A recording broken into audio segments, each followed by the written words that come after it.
in. I'll go get the other hose.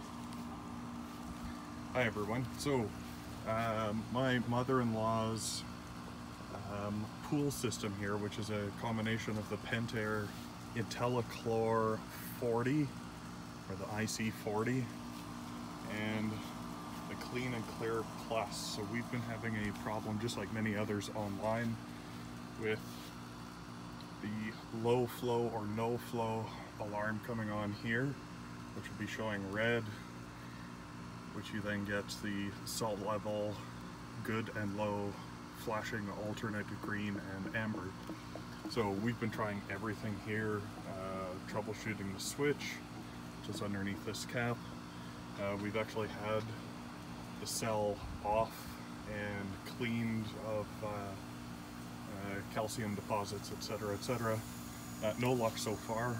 So we are now trying, after just a couple weeks worth of usage, cleaning these filters, which is in the Clean and Clear Plus, as you can see here.